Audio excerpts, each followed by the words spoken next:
Chapter number 6 poets and pancakes class 12। तो जिस तरह से इसका नाम है पोएट्स एंड पैनकेक्स, इसमें आपको मैं बता दूं कि ये पुराने ज़माने की साउथ इंडिया की फ़िल्म इंडस्ट्री के बारे में एक चैप्टर है। उसके बारे में थोड़ा सा बताया गया कि उन दिनों कैसे फ़िल्में बनती थी, कैसे मेकअप होता था, किस तरह के स्टूडियोज़ होते थे। और इसके राइटर हैं Ashokamitran. This is also again a south Indian name, a Tamil writer. Pancake से हम रीडिंग स्टार्ट करेंगे। Just because this chapter is too long, you will get 2 videos. Pancake was the brand name of the makeup material that Gemini Studios bought in truckloads. Pancake उस makeup material का नाम है जो Gemini studio में truck भर भर के आता था, ट्रक लोड्स में आता था।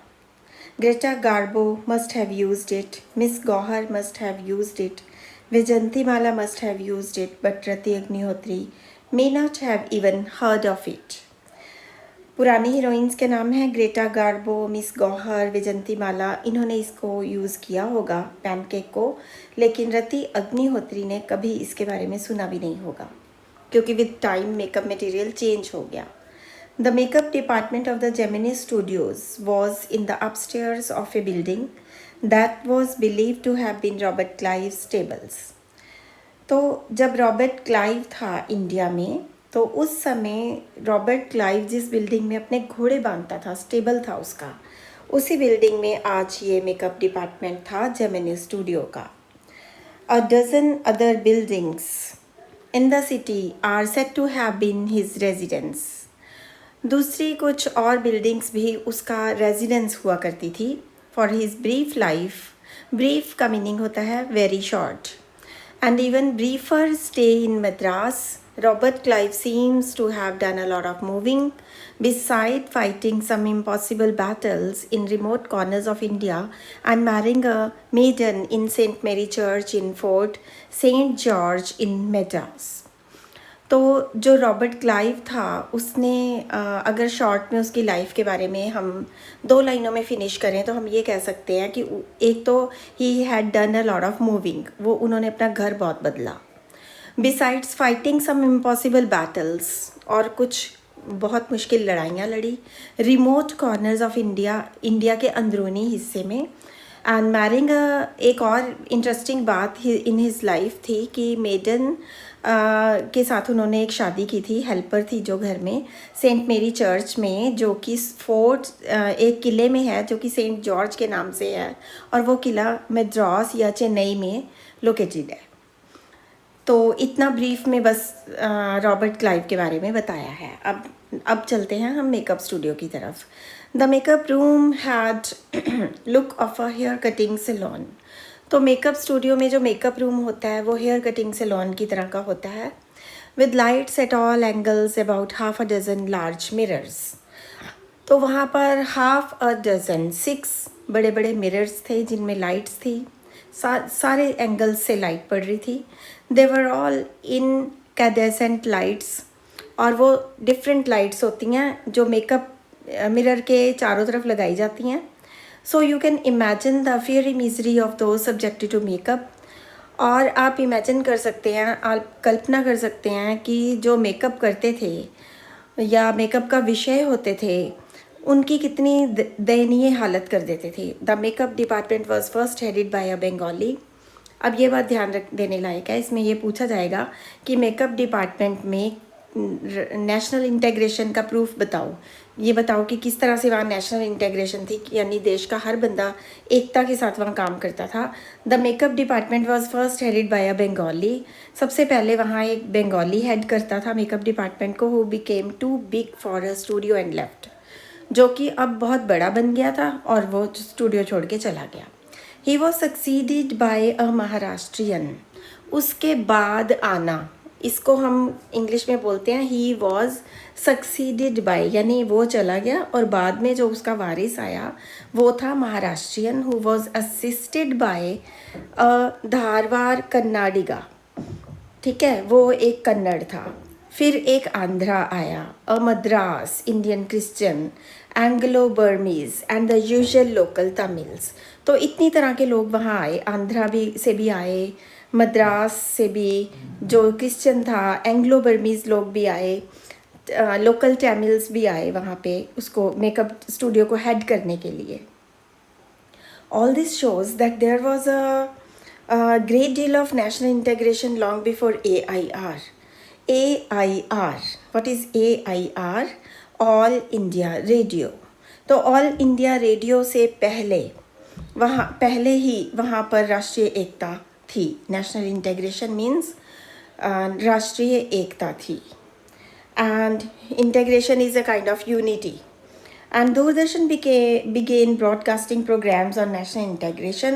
और AIR और दूरदर्शन का यहाँ पर इसलिए वर्णन है कि AIR और दूरदर्शन ने तो बहुत बाद में राष्ट्रीय एकता के ऊपर प्रोग्राम दिखाने शुरू किए थे, वहाँ पहले ही राष्ट्रीय एकता थी।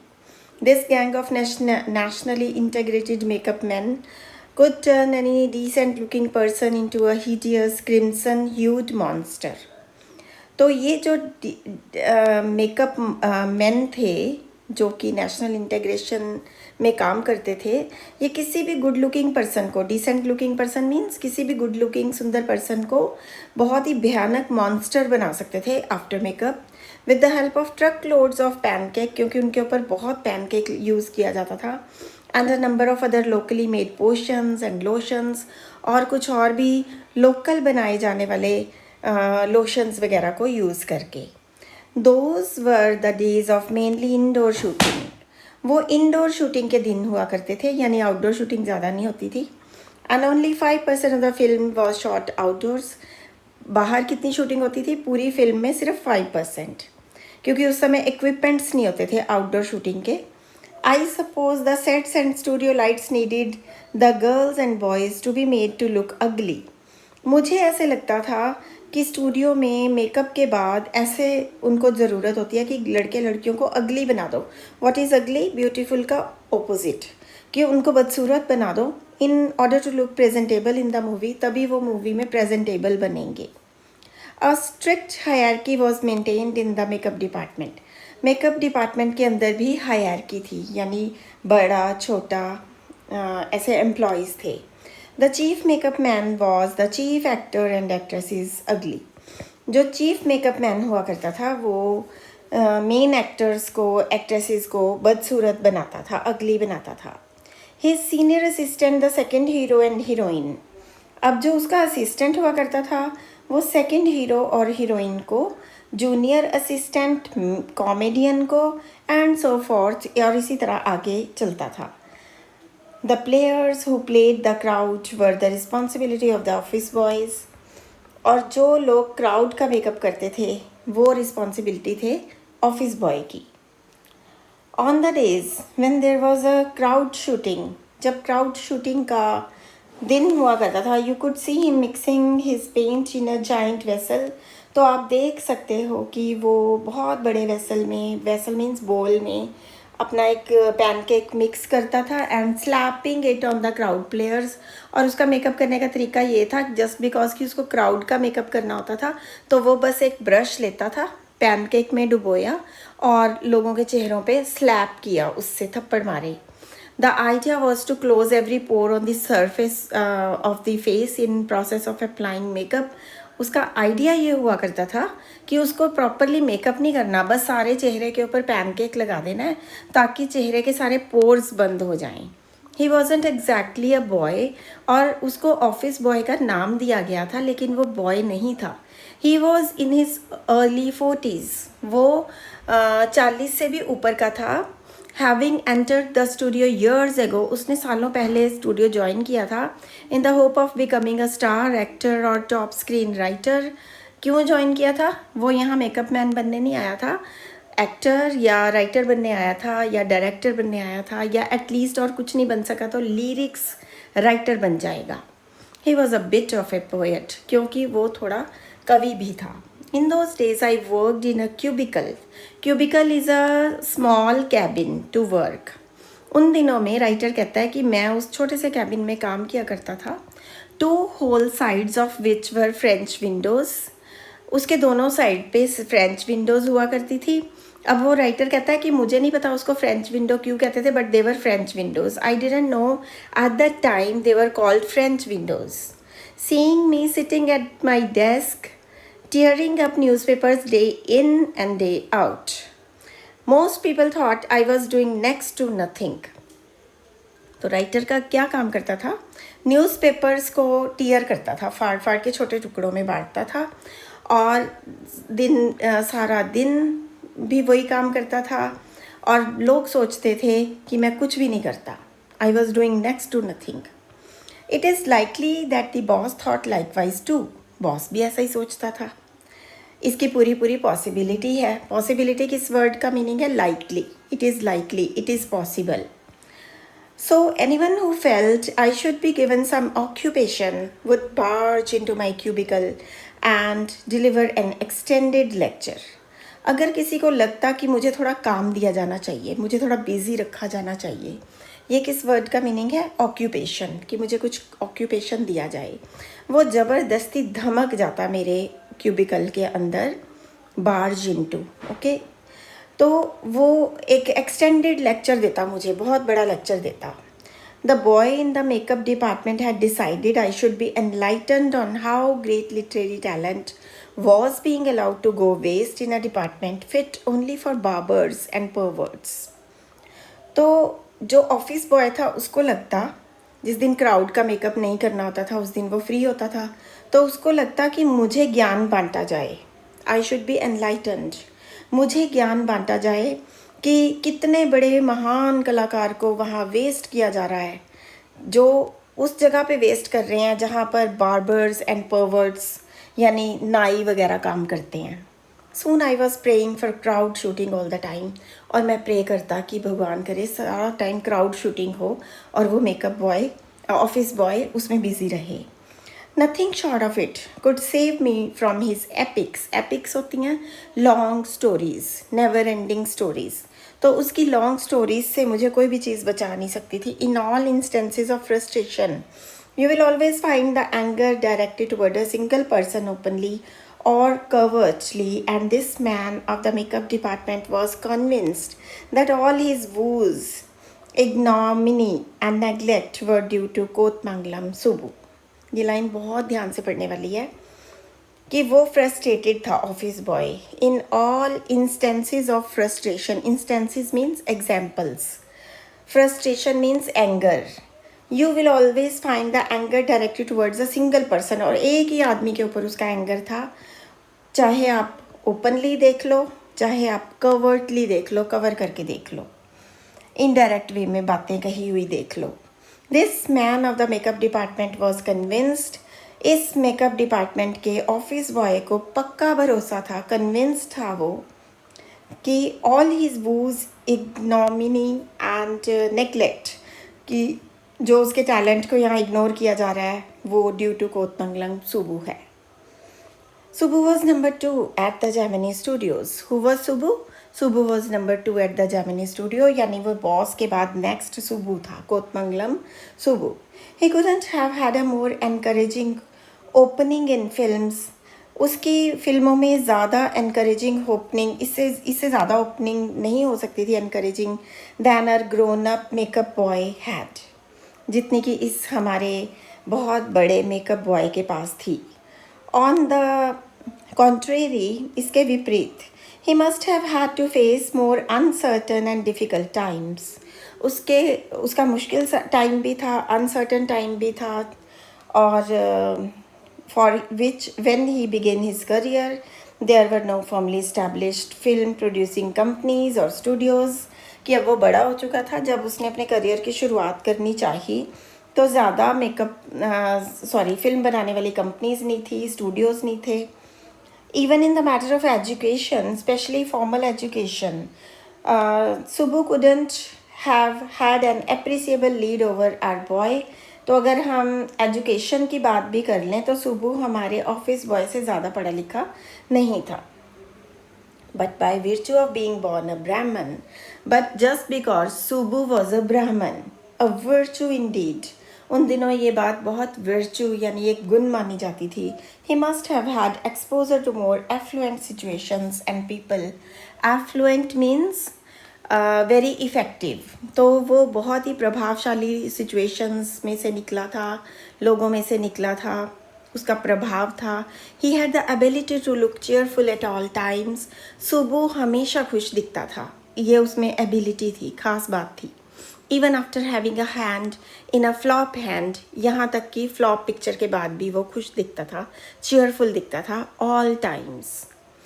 ही always had work for somebody. सुबह के पास हर एक के लिए काम होता था. He could never do things on his own. वो कभी खुद से काम नहीं करता था. But his sense of loyalty made him identify himself with his principal completely. लेकिन उसके अंदर एक लॉयल्टी थी, इसलिए वो अपने बॉस के काफ़ी क्लोज था. And turn his entire creativity to his principal's advantage. और क्योंकि वो उसके अंदर एक प्रिंसिपल ऑफ लॉयल्टी था, इसी वजह से इसका एडवांटेज वो लेता था. He was a tailor made for films. लेकिन ऐसा ही बात नहीं है कि उसमें कोई गुण नहीं था, वो फिल्में बनाने के लिए ही पैदा हुआ था. Here was a man who could be inspired when commanded. वो एक ऐसा आदमी था, जब उसे कोई कमांड मिलती, कोई ऑर्डर मिलता, तो वो सबको इंस्पायर कर देता था. अब उसका एक एग्जाम्पल है, the rat fights the tigress. Okay, rat की टाइग्रेस के साथ फाइट हो गई अंडर वाटर, वो भी पानी के नीचे. Kills her. ठीक है, रैट ने टाइग्रेस को मार दिया. But takes pity on the cubs. लेकिन उसके बच्चों के ऊपर उसको दया आ गई, चूहे को. Tends them lovingly. और वो उनको प्यार करता है. I don't know how to do the scene. अब डायरेक्टर कहता है कि मुझे नहीं पता ये सीन कैसे करना है. सुबह को कहता है तुम बताओ. The producer would say and Subbu would come out with 4 ways. Producer उसको ये ऑर्डर देगा कि ये सिचुएशन है, एक रैट है, उसने टाइग्रेस को पानी के नीचे मार दिया, लेकिन कब्स के ऊपर दया आ गई, तो ये सीन कैसे बनेगा. तो सुबह 4 तरीक़ों से उसके सामने आता, 4 तरीके लेके आता सीन को करने के. And rat pouring affection on its victims offspring. तो वो कहता good but I am not sure it is effective enough. अच्छा तो है बट इफ़ेक्टिव नहीं है. The producer would say and in a minute Subbu would come out with 14 more alternatives. तो वो रिजेक्ट कर देता उसके चारों आइडियाज़, तो सुबह 14 आइडियाज़ और ले आता. Film making must have been was so easy with a man like Subbu. अगर सुबह जैसा इंसान साथ है तो फिल्म मेकिंग ईजी है. And if ever there was a man who gave direction and definition to Gemini Studios. तो जिस इंसान ने जेमिनी स्टूडियो को दिशा दिखाई, डायरेक्शन दी, जिसने डेफिनेशन दी, परिभाषा दी कि ये चीज़ है आज की डेट में Gemini studio, during its golden years. जब वो जेमिनी स्टूडियो बहुत अच्छा काम कर रहा था तो वो उसके गोल्डन ईयर्स थे. तो ये किस इंसान की वजह से था? It was Subbu. Subbu had a separate identity as a poet. Subbu की कवि के रूप में भी पहचान थी. Though he was certainly capable of more complex and higher forms. लेकिन सुबह आसान पोएम्स नहीं लिखता था. कैसी पोएम्स लिखता था? Complex and higher means his taste of making poetry was very high. He deliberately chose to address his poetry to the masses. और deliberately means जानबूझ के with his own wish. उसने ये चूज़ किया कि वो लोगों को अपनी पोइट्री सुनाएगा. His success in films overshadowed and dwarfed his literary achievements. सुबह के पास बहुत लिटरेरी अचीवमेंट्स थी, साहित्यिक उपलब्धियाँ थी जो छोटी पड़ गई थी. ड्वार्फ्ड का मतलब होता है they became small. किसके सामने? उसके फिल्म मेकिंग विर्चू के सामने. और सो हिज क्रिटिक्स फेल्ट. उसके क्रिटिक्स भी ऐसा महसूस करते थे. He composed several truly original story poems. उसने कई स्टोरी पोएम्स भी लिखी, यानी पूरी की पूरी story in poem. In folk refrain and diction and also wrote a sprawling novel Thillana Mohanambal with dozens of very defty etched characters. उसने ये जो थिल्लन्ना मोहम्बल नाम की बुक लिखी थी, ये एक स्टोरी पोएम थी और इसमें काफ़ी इंटरेस्टिंग कैरेक्टर्स भी थे. He quite successfully recreated the mood and manner of the Devdasis. तो एक देवदासीज नाम के कैरेक्टर्स हुआ करते थे जो ओरिजिनली साउथ इंडिया में होते थे पुराने टाइम में, उनको भी उसने रिक्रिएट किया था। और he was an amazing actor. इसके अलावा वो अमेजिंग एक्टर भी था। He never aspired to lead roles, लेकिन वो कभी भी लीड यानी मेन रोल्स की इच्छा नहीं करता था। He never aspired for that, he never hoped, he never wished to be on lead role, but whatever subsidiary role कौन से होते हैं? असिस्टेंट, यानी सेकंड नंबर के पे, जैसे हीरो का दोस्त हो गया, भाई हो गया। तो सब्सिडरी रोल्स भी वो in any of the film he perform better than the supposed main players, उनको वो बहुत बेटर प्ले करता। He had a genuine love for anyone who came across, जो भी उसके रास्ते में आता वो उन सब से प्यार से मिलता। And his house was a permanent residence for dozens of nears and far relations and acquaintances. और उसका घर उसके नज़दीक के दूर के रिश्तेदारों के लिए, और acquaintances, what is acquaintances? The people who knew him, सिर्फ जान पहचान है जिन लोगों से, उन सब के लिए उसका घर परमानेंट रेजिडेंस था, यानी उसके घर पे बहुत लोग रहते थे आके। It seemed against Subbu's nature to be even conscious that he was feeding and supporting so many of them, कि उसको ध्यान भी नहीं रहता था, वो कॉन्शियस भी नहीं रहता था। ही वॉज नॉट अवेयर कि वो इतने सारे लोगों को खाना खिलाता है, सपोर्ट करता है। Such a charitable and improvident man, वो इतना दानवीर था। And yet he had enemies, फिर भी उसके शत्रु थे। Was it because he seem so close and intimate with the boss? क्या ये इसलिए था क्योंकि वो बॉस के बहुत नज़दीक था? Intimate means very close. और was it his general demeanour and resembled a sycophants, या फिर वो जनरली उसका नेचर था ऐसा, या वो साइकोफेंट था, कोई चापलूसी करता था। और हिज रेडीनेस टू से नाइस थिंग्स अबाउट, या फिर वो एक्चुअली में इतना नाइस था कि हर एक के बारे में अच्छी बातें बोलता था। In any case, there was this man in the makeup department who would wish the direst things for Subbu, और ऑफिस बॉय के मन में सुबू के लिए बहुत गुस्सा था। ऑलमोस्ट ये जो पैराग्राफ है ये लास्ट है। You saw Subbu always with the boss but in the attendance rolls he was grouped under a department called story department. आपने देखा कि वो जो था वो बॉस के क्लोज था, लेकिन वहाँ पर एक और डिपार्टमेंट था, story department, comprising a lawyer and N assembly of writers and poets. वहाँ लॉयर्स हुआ करते थे, लेखक, पोएम्स लिखने वाले, लिरिक्स लिखने वाले होते थे। That was called story department. The lawyer was also officially known as legal adviser. Lawyer का दूसरा नाम था legal adviser, but everybody refer to him as opposite, लेकिन हर कोई उसको ऑपोजिट कह के कुछ बुलाता। An extremely talented actress. एक किस्सा है जो स्टूडियो पे हुआ था कि एक एक्ट्रेस थी, वो she was very much talented, who was also extremely temperamental, but at the same time she was very temperamental. Temperamental means she used to lose her temper very quickly. उसको गुस्सा बहुत जल्दी आता था। जिसको गुस्सा बहुत जल्दी आता है तो हम कहते हैं कि she used to lose her temper. Yeah, she was temperamental. Once blew over on the sets while everyone stood stunned. वो एक बार सेट पे ही उसको गुस्सा आ गया, हर कोई हैरानी से खड़ा हो गया। The lawyer quietly switched on the recording equipment.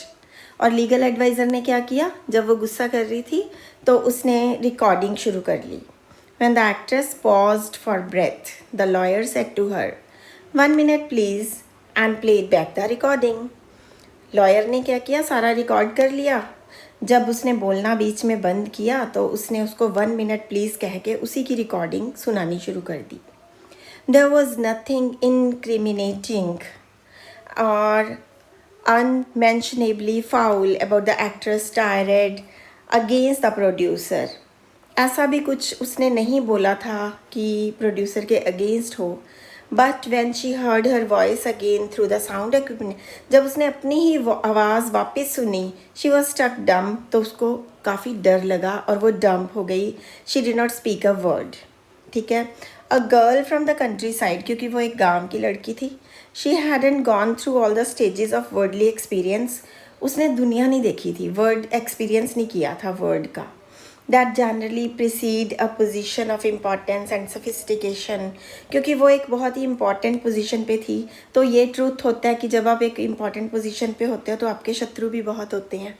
सफिस्टिकेशन की पोजीशन पे होते हो आप, यानी अपने आप को बहुत ही जेंटल आपको सबके सामने शो करना है, तो आपके शत्रु भी होते हैं जो आपकी तस्वीर बिगाड़ने की कोशिश करते हैं. तो यही काम उस लॉयर ने किया. That she had found herself catapulted. She never quite recovered from the terror she felt that day. उस दिन उसको रिकॉर्डिंग के बाद जो डर लगा उससे वो कभी रिकवर ही नहीं हो पाई. That was the end of a brief and brilliant acting career. तो इस तरह से उसका ना छोटा, शॉर्ट और बहुत ही सुंदर एक्टिंग करियर बर्बाद कर दिया गया. The legal adviser who was also a member of the story department had unwittingly brought about that sad end. और ये सैड एंड कौन लेकर आया, ये उदासी भरा एंड उसकी लाइफ में कौन लाया? Legal adviser. While every other member of the department wore a kind of uniform, khadi dhoti with their slightly oversized and clumsily tailored white khadi shirt. उसके डिपार्टमेंट में हर कोई यूनिफॉर्म पहनता था. स्टोरी डिपार्टमेंट में writers लोग पहनते थे खादी की धोती और एक बड़ी सी क्लमजीली टेलर्ड. आपने एक वर्ड पढ़ा है अगली. अगली ऑपोजिट था ब्यूटीफुल का. क्लमजी भी वही है, अगली है. तो बहुत ही बुरे तरीके से सिली हुई एक खादी की शर्ट बड़ी सी. तो लीगल एडवाइज़र वो ड्रेस नहीं पहनता था. He wore pants, tie, coat, looked like a coat of mail. Often he looked alone and helpless. ज़्यादातर वो अकेला ही रहता था. A man of cold logic in crowd of dreamers. क्योंकि वो लीगल एडवाइज़र था, बाकी राइटर थे. राइटर कौन होते हैं? ड्रीमर्स, सपने देखने वाले. अ न्यूट्रल मैन, उसको किसी की साइड नहीं लेनी होती थी, वो अपने आप को न्यूट्रल समझता था. Man in an assembly of Gandhites and khadites, क्योंकि बाकी सब गांधीवादी थे, खादी पहनने वाले थे. Like so many of those who were close to the boss. और कईयों की तरह जो बॉस के क्लोज थे. He was allowed to produce a film though a lot of raw stock and pancake were used on it. उसको भी वो फिल्म प्रोड्यूस करनी होती थी जिसमें काफ़ी ये स्टॉक यूज़ होता है पैनकेक का. Not much came of the film. और फिल्म में ज़्यादा पैसा नहीं आता था. Then one day boss closed down the story department. अब एक दिन बॉस ने स्टोरी डिपार्टमेंट भी बंद कर दिया. And this was perhaps the only instance होता है एग्जाम्पल. तो ये अकेला एक आज का उदाहरण होगा where lawyer lost his job. Lawyer की जॉब चली गई because poets were asked to go home, क्योंकि कवियों को कहा गया कि आप घर जाएं. अब इसका नेक्स्ट जो पार्ट है वो आपको नेक्स्ट वीडियो में